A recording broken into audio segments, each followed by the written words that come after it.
ನಮಸ್ಕಾರ ಸ್ನೇಹಿತರೆ. ನವರಾತ್ರಿ 8ನೇ ದಿನ ಮಹಾಗೌರಿ ತಾಯಿಯ ಈ ಮಂತ್ರವನ್ನು ಕೇಳಿದರೆ ಜಯ ಮತ್ತು ಕೀರ್ತಿ ಪ್ರಾಪ್ತಿಯಾಗುತ್ತದೆ. ಮಹಾಗೌರಿ ರೂಪದಲ್ಲಿ ಪಾರ್ವತಿ ತಾಯಿಯನ್ನು 16 ವರ್ಷದ ಸುಂದರ ಬಿಳಿ ಬಣ್ಣವುಳ್ಳ ಕನ್ಯೆಯಂತೆ ಬಿಂಬಿಸಲಾಗಿದೆ. ಮಹಾಗೌರಿ ತಾಯಿಯ ಪ್ರಿಯ ಬಣ್ಣ ಕೆಂಪು. ಹಾಗಾಗಿ ಇವತ್ತು ಪೂಜೆ ಸಮಯದಲ್ಲಿ ಮತ್ತು ಇಡೀ ದಿನ ಕೆಂಪು ಬಣ್ಣದ ಬಟ್ಟೆ ಹಾಕಿಕೊಳ್ಳಿ. ಇವತ್ತಿನ ಭಗವದ್ಗೀತೆ ಅಮೃತ ಏನಂದ್ರೆ, ತುಂಬಾ ಕೆಲಸ ಮಾಡಿದರೂ ಅದಕ್ಕೆ ತಕ್ಕ ಫಲ ಸಿಗದೇ ಇದ್ದಾಗ ಮನಸ್ಸಿಗೆ ಬೇಸರವಾಗ್ತದೆ. ಆದರೆ ಆ ಕೆಲಸ ಮಾಡುವುದು ನಿಮ್ಮ ಕರ್ತವ್ಯ ಅಂತ ಅಂದ್ಕೊಂಡು ಮಾಡಿ. ಯಾಕಂದ್ರೆ ಕೆಲಸ ಮಾಡುವುದು ಕೆಲಸ ಮಾಡದೇ ಇರುವುದಕ್ಕಿಂತ ಒಳ್ಳೆಯದು. ಮಂತ್ರ ಜಪಿಸುವ ಮೊದಲು ನನ್ನದೊಂದು ವಿನಂತಿ ಸ್ನೇಹಿತರೆ, ನೀವು ಚಾನೆಲ್ಗೆ ಹೊಸದಾಗಿ ಬಂದಿದ್ರೆ ಚಾನೆಲ್ ಅನ್ನು ಸಬ್ಸ್ಕ್ರೈಬ್ ಮಾಡಿ, ಹತ್ತಿರದ ಬೆಲ್ ಬಟನ್ ಒತ್ತಿ ಮಂತ್ರ ಕೇಳುವಾಗ ಜೈ ಮಹಾಗೌರಿ ಮಾತೆ ಅಂತ ಕಮೆಂಟ್ ಮಾಡಿ ಮತ್ತು ವಿಡಿಯೋಗೆ ಲೈಕ್ ಮಾಡಿ ಸ್ನೇಹಿತರೆ. ಕಣ್ಣು ಮುಚ್ಚಿ ಮಂತ್ರವನ್ನು ಪೂರ್ತಿ 54 ಬಾರಿ ಕೇಳಿ. ಕಮನೀಯಾಂ ಲಾವಣ್ಯಾಂ ಮೃಣಾಲಾಂ ಚಂದನ ಗಂಧಲಿಪ್ತಾಂ. ಕಮನೀಯಾಂ ಲಾವಣ್ಯಾಂ ಮೃಣಾಲಾಂ ಚಂದನ ಗಂಧಲಿಪ್ತಾಂ. ಕಮನೀಯಾಂ ಲಾವಣ್ಯಾಂ ಮೃಣಾಲಾಂ ಚಂದನ ಗಂಧಲಿಪ್ತಾಂ. ಕಮನೀಯಾಂ ಲಾವಣ್ಯಾಂ ಮೃಣಾಲಾಂ ಚಂದನ ಗಂಧಲಿಪ್ತಾಂ. ಕಮನೀಯಾಂ ಲಾವಣ್ಯಾಂ ಮೃಣಾಲಾಂ ಚಂದನ ಗಂಧಲಿಪ್ತಾಂ. ಕಮನೀಯಾಂ ಲಾವಣ್ಯಾಂ ಮೃಣಾಲಾಂ ಚಂದನ ಗಂಧಲಿಪ್ತಾಂ. ಕಮನೀಯಾಂ ಲಾವಣ್ಯಾಂ ಮೃಣಾಲಾಂ ಚಂದನ ಗಂಧಲಿಪ್ತಾಂ. ಕಮನೀಯಾಂ ಲಾವಣ್ಯಾಂ ಮೃಣಾಲಾಂ ಚಂದನ ಗಂಧಲಿಪ್ತಾಂ. ಕಮನೀಯಾಂ ಲಾವಣ್ಯಾಂ ಮೃಣಾಲಾಂ ಚಂದನ ಗಂಧಲಿಪ್ತಾಂ. ಕಮನೀಯಾಂ ಲಾವಣ್ಯಾಂ ಮೃಣಾಲಾಂ ಚಂದನ ಗಂಧಲಿಪ್ತಾಂ. ಕಮನೀಯಾಂ ಲಾವಣ್ಯಾಂ ಮೃಣಾಲಾಂ ಚಂದನ ಗಂಧಲಿಪ್ತಾಂ. ಕಮನೀಯಾಂ ಲಾವಣ್ಯಾಂ ಮೃಣಾಲಾಂ ಚಂದನ ಗಂಧಲಿಪ್ತಾಂ. ಕಮನೀಯಾಂ ಲಾವಣ್ಯಾಂ ಮೃಣಾಲಾಂ ಚಂದನ ಗಂಧಲಿಪ್ತಾಂ. ಕಮನೀಯಾಂ ಲಾವಣ್ಯಾಂ ಮೃಣಾಲಾಂ ಚಂದನ ಗಂಧಲಿಪ್ತಾಂ. ಕಮನೀಯಾಂ ಲಾವಣ್ಯಾಂ ಮೃಣಾಲಾಂ ಚಂದನ ಗಂಧಲಿಪ್ತಾಂ. ಕಮನೀಯಾಂ ಲಾವಣ್ಯಾಂ ಮೃಣಾಲಾಂ ಚಂದನ ಗಂಧಲಿಪ್ತಾಂ.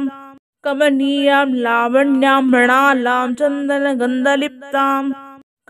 ಕಮನೀಯಾಂ ಲಾವಣ್ಯಾಂ ಮೃಣಾಲಾಂ ಚಂದನ ಗಂಧಲಿಪ್ತಾಂ. ಕಮನೀಯಾಂ ಲಾವಣ್ಯಾಂ ಮೃಣಾಲಾಂ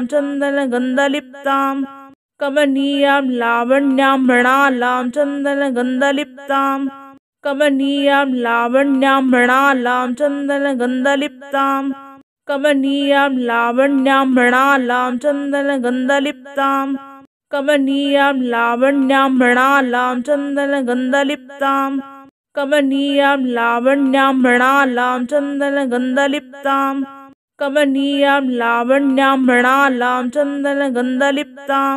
ಕಮನೀಯಾಂ ಲಾವಣ್ಯಾಂ ಮೃಣಾಲಾಂ ಚಂದನ ಗಂಧಲಿಪ್ತಾಂ. ಕಮನೀಯಾಂ ಲಾವಣ್ಯಾಂ ಮೃಣಾಲಾಂ ಚಂದನ ಗಂಧಲಿಪ್ತಾಂ. ಕಮನೀಯಾಂ ಲಾವಣ್ಯಾಂ ಮೃಣಾಲಾಂ ಚಂದನ ಗಂಧಲಿಪ್ತಾಂ. ಕಮನೀಯಾಂ ಲಾವಣ್ಯಾಂ ಮೃಣಾಲಾಂ ಚಂದನ ಗಂಧಲಿಪ್ತಾಂ.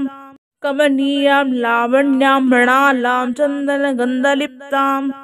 ಕಮನೀಯಾಂ ಲಾವಣ್ಯಾಂ ಮೃಣಾಲಾಂ ಚಂದನ ಗಂಧಲಿಪ್ತಾಂ. ಕಮನೀಯಾಂ ಲಾವಣ್ಯಾಂ ಮೃಣಾಲಾಂ ಚಂದನ ಗಂಧಲಿಪ್ತಾಂ. ಕಮನೀಯಾಂ ಲಾವಣ್ಯಾಂ ಮೃಣಾಲಾಂ ಚಂದನ ಗಂಧಲಿಪ್ತಾಂ.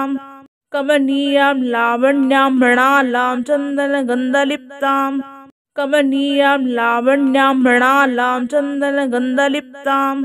ಕಮನೀಯಾಂ ಲಾವಣ್ಯಾಂ ಮೃಣಾಲಾಂ ಚಂದನ ಗಂಧಲಿಪ್ತಾಂ. ಕಮನೀಯಾಂ ಲಾವಣ್ಯಾಂ ಮೃಣಾಲಾಂ ಚಂದನ ಗಂಧಲಿಪ್ತಾಂ. ಕಮನೀಯಾಂ ಲಾವಣ್ಯಾಂ ಮೃಣಾಲಾಂ ಚಂದನ ಗಂಧಲಿಪ್ತಾಂ. ಕಮನೀಯಾಂ ಲಾವಣ್ಯಾಂ ಮೃಣಾಲಾಂ ಚಂದನ ಗಂಧಲಿಪ್ತಾಂ. ಕಮನೀಯಾಂ ಲಾವಣ್ಯಾಂ ಮೃಣಾಲಾಂ ಚಂದನ ಗಂಧಲಿಪ್ತಾಂ. ಕಮನೀಯಾಂ ಲಾವಣ್ಯಾಂ ಮೃಣಾಲಾಂ ಚಂದನ ಗಂಧಲಿಪ್ತಾಂ. ಕಮನೀಯಾಂ ಲಾವಣ್ಯಾಂ ಮೃಣಾಲಾಂ ಚಂದನ ಗಂಧಲಿಪ್ತಾಂ. ಕಮನೀಯಾಂ ಲಾವಣ್ಯಾಂ ಮೃಣಾಲಾಂ ಚಂದನ ಗಂಧಲಿಪ್ತಾಂ. ಕಮನೀಯಾಂ ಲಾವಣ್ಯಾಂ ಮೃಣಾಲಾಂ ಚಂದನ ಗಂಧಲಿಪ್ತಾಂ. ಕಮನೀಯಾಂ ಲಾವಣ್ಯಾಂ ಮೃಣಾಲಾಂ ಚಂದನ ಗಂಧಲಿಪ್ತಾಂ. ಕಮನೀಯಾಂ ಲಾವಣ್ಯಾಂ ಮೃಣಾಲಾಂ ಚಂದನ ಗಂಧಲಿಪ್ತಾಂ.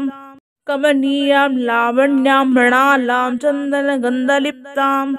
ಕಮನೀಯಾಂ ಲಾವಣ್ಯಾಂ ಮೃಣಾಲಾಂ ಚಂದನ ಗಂಧಲಿಪ್ತಾಂ.